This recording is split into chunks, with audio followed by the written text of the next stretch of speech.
Civils సాధించాలంటే ఏం చేయాలి? కమిట్మెంట్తో పనిచేస్తూ విద్యార్థికి కావాల్సిన లక్షణాలు ఏంటి, ఫిట్నెస్తో పాటు మైండ్ సెట్ ఎలా ఉండాలనే విషయాన్ని ఆయన నేర్పుతున్నారు. ఆయనే మేజర్ ఎస్పీఎస్ ఓబరాయ్ గారు.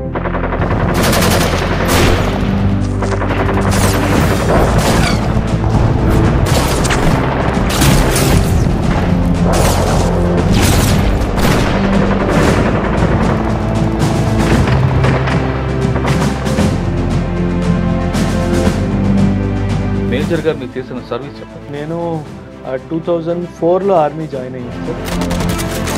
10+1 11 ఇయర్స్ ఆఫ్ టోటల్ నేను ఆర్మీలో సర్వీస్ చేశాను సార్. ఎక్కడ పనిచేస్తారండి? దాదాపు ప్రతి ఒక్క సరిహద్దుని చూసి. ట్రైనింగ్ ఎలా ఉంటుంది సార్? చాలా టఫ్. జనరలీ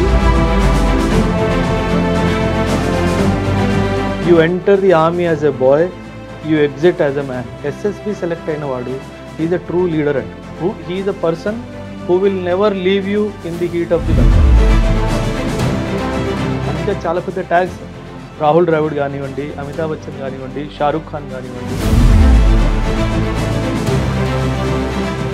సియాచిన్లో కూడా సర్వీస్ చేశాను సార్. -69 చూసి తట్టుకోగలిగింది మన బాడీ సార్. అంటే దేశ సేవ, ఆ దేవుడే తాపం. రాజస్థాన్ మైనస్ నుంచి +53. ఆ ట్యాంక్స్ మీద ఆమ్లెట్ వేసుకోవడం, ఆ ట్యాంక్స్ మీద చికెన్ ఫ్రై చేసుకోవడం, టచ్ చేస్తే ఇది వెళ్ళిపోతుంది. అంత వేడిగా ఉంటుంది. ఇన్స్టిట్యూట్ పెట్టాలి పిల్లలందరికీ, సివిల్స్కి ప్రిపేర్ చేయించాలని ఆలోచన ఎందుకు వచ్చింది? ఒక ఇన్స్టిట్యూట్కి వెళ్ళాను సార్ ఢిల్లీలో. అంటే ఎంత కమర్షియల్ అనిపించిందంటే, ఏం కావాలి, ఇది కావాలా, ఓకే 2.5 లక్షలు కట్టయి ఈ 4 బుక్కులు తీసుకో వెళ్ళిపో.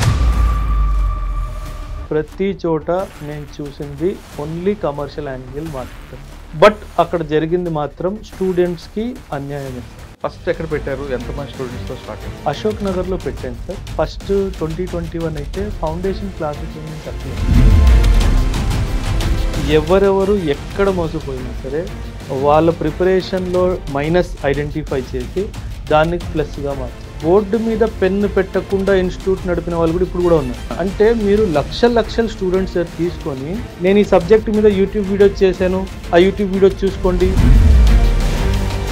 పిల్లలు ఎప్పుడు ఎక్సలెంట్గా పర్ఫామ్ చేస్తారంటే, సార్ చూస్తున్నారు, అటెండెన్స్ తీసుకోవడము, వాళ్ళకి మెసేజ్ పెట్టడము, ఇది ఎవరు చేయట్లేదు. అడ్మిషన్ తీసుకున్నాడా, సరే వచ్చాడా లేదా సంబంధం.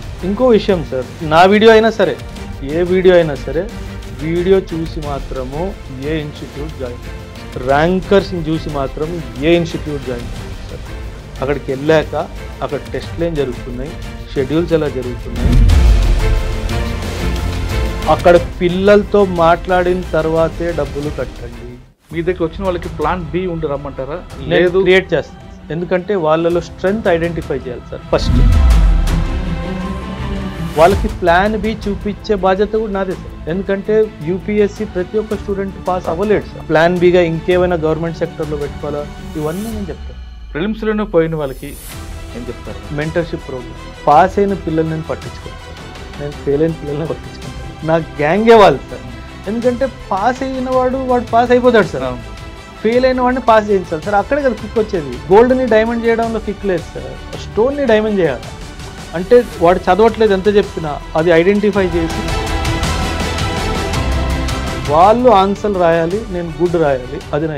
కానీ చాలామంది ఢిల్లీ వెళ్తేనే సివిల్స్ అనుకునే వాళ్ళకి మీరు మెసేజ్, ఢిల్లీలో వాళ్ళకి ఏదైతే దొరుకుతుందో నేను హైదరాబాద్లో ఇస్తాను.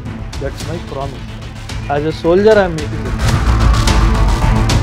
ఎనీ కాంపిటేటివ్ ఎగ్జామ్కి ప్రిపేర్ అవుతున్నప్పుడు 4 విషయాల్ని పక్కాగా అవాయిడ్ చేయాలి సార్.